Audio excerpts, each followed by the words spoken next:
The spirit of a man is a force to be reckoned with.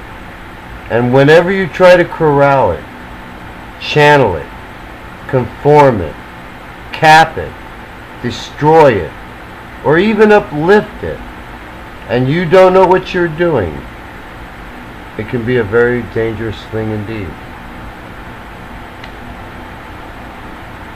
Of course there's an anti-government movement, especially right now since the government is using force to suppress our individual rights to pursue happiness.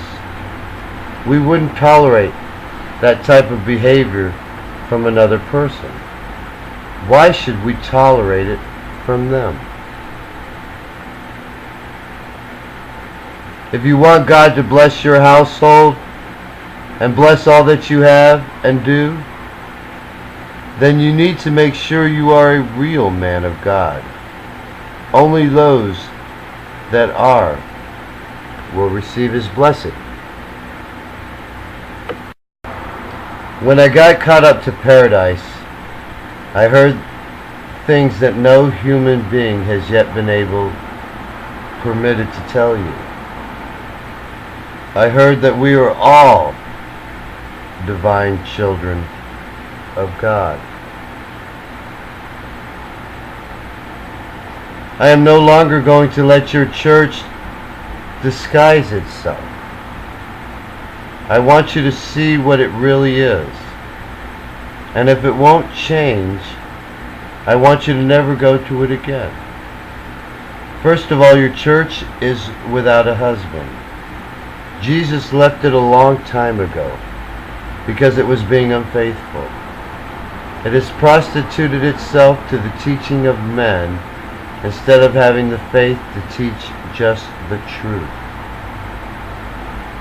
Your church is also childless. Not only does it not bring forth children for God, it actually kills them by telling them God didn't father them. I have come to build the real church. And if that means I have to remove the veil and reveal what is wrong with the old one, then that is what I have to do. Now that we know what God really wants from His church, we need to make sure it doesn't.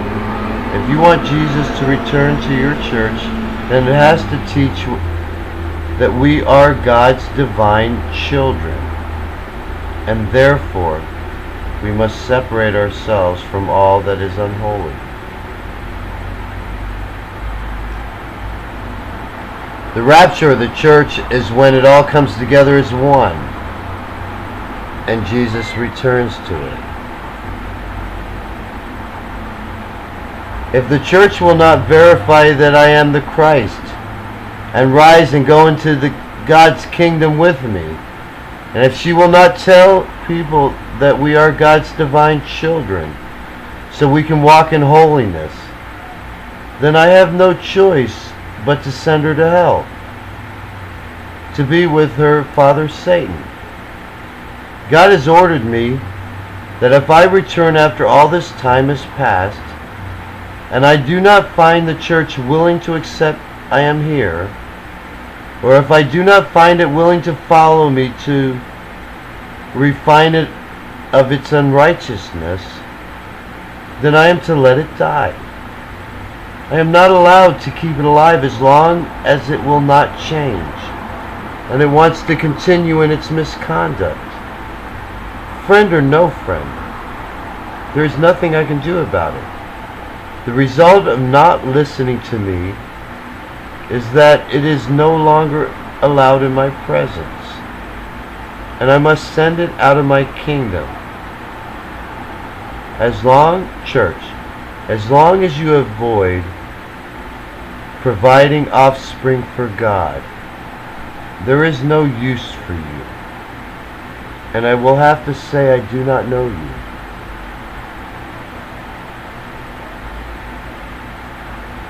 When are you going to accept that I am right and you are wrong? It is a good thing that I have caught it, or we may have never learned the truth of our divinity, and would have been eternally separated from God. Because you didn't use God's divine hand to help you open the scriptures, you have actually broken them, which has kept mankind confined to the darkness by keeping us from the truth that we are all fathered by God. God wrote the Bible to teach us that we are His divine children. He also wrote it to correct the teaching that we aren't. When you deny your divinity, you allow Satan to deliver another child, yourself. Denying your divinity was the breach through which all of Satan's children were born. Your womb is either going to deliver a child of God or a child of Satan. And a lot of it will depend first on what you believe to be the truth. When your womb is opened, make sure God's brightness shines from it by acknowledging that your child is fathered by Him. As long as God is with us and in charge of everything we do, and we trust that He will not let us fail, then we really shouldn't have a care in the world. Except maybe what's for dinner.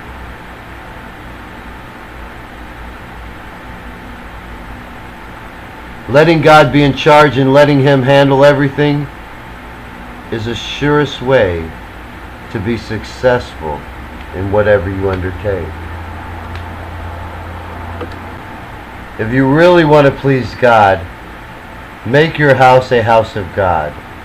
So instead of God having to dwell in your house, you are actually dwelling in His house. And while you're there, you might as well be His personal attendant. Only by allowing God to be in charge of all your possessions will He allow you to be in charge of His.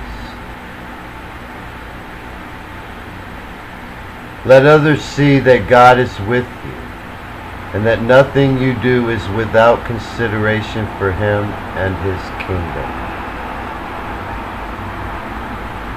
I would like to see God's blessings extended to everyone, and I would like no one left behind. Let me watch over you and redeem you, so that you don't have to be taken down to hell, where you die. Only by allowing me to be your Lord and Master can I keep that from happening. If you want to be successful in the afterlife, then you need to let God see you with me now. You may not think you need God's blessings, because you have everything you need, and therefore believe you are already blessed. But let me assure you that you're not. It is only by being a part of God's household are you really blessed. If you refuse, then you are actually cursed, because not only are you not with the Lord here, but you will not be with Him in heaven either.